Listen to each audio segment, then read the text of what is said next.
Halo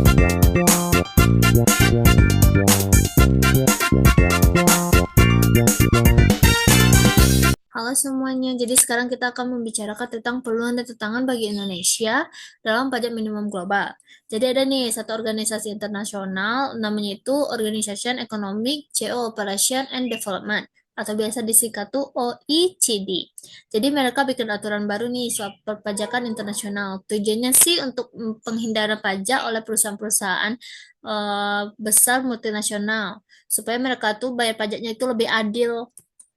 Nah, aturan ini tuh kayak gini. Mereka bikin standar minimal berapa persen pajak yang harus dibayar. Tujuannya biar perusahaan-perusahaan ini tuh nggak seenaknya pindahin keuntungan mereka ke negara yang pajaknya itu kecil banget.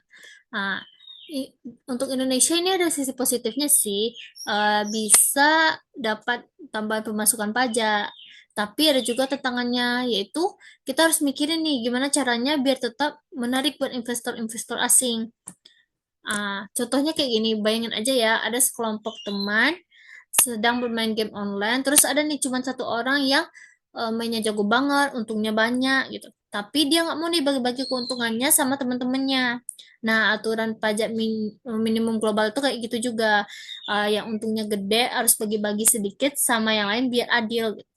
Terus ada nih istilah yang mungkin agak asing, namanya itu substance based income inclusion. Intinya itu pajak itu dihitung nggak cuma di lokasi kantor perusahaan, tapi juga di seberapa banyak sih aktivitas bisnis mereka di suatu negara. Jadi lebih adil bukan? Eh, Contohnya kayak gini, ada perusahaan kantor pusat di satu negara, tapi pabriknya di negara lain. Nah, aturan ini bilang pajak itu dihitung nggak cuman dari kantor pusatnya saja, tapi juga dari seberapa banyak sih produksi di pabriknya. Jadi, yang kerja keras di mana, pajaknya juga harus dibayar di situ. Nah, jadi gimana dong biar Indonesia bisa beradaptasi dengan aturan baru ini? Nah, jadi gimana dong biar Indonesia bisa adaptasi dengan aturan baru ini? Yang pertama itu kita perlu cek lagi nih insentif pajak yang kita punya masih oke apa enggak untuk menarik investasi. Yang kedua, seberapa siap sih regulasi kita. Kita itu harus nyiapin regulasi sama sistem administrasi yang kuat. Lalu yang ketiga tuh kita harus pastiin infrastruktur pajak kita itu mendukung perubahan ini apa enggak. Contohnya gini, misalkan kita punya toko nih, terus kita kasih diskon besar-besaran buat pelanggan biar mereka tuh belanja di toko kita.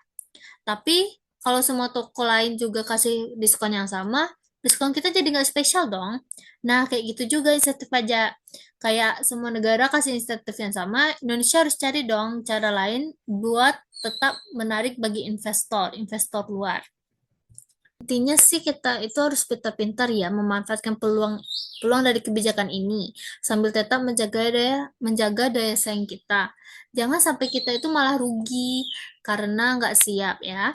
Kita harus tetap jadi tempat yang menarik buat investor, tapi juga tetap dapat bagian pajak yang adil. Oke, sekian dari saya. Assalamualaikum warahmatullahi wabarakatuh.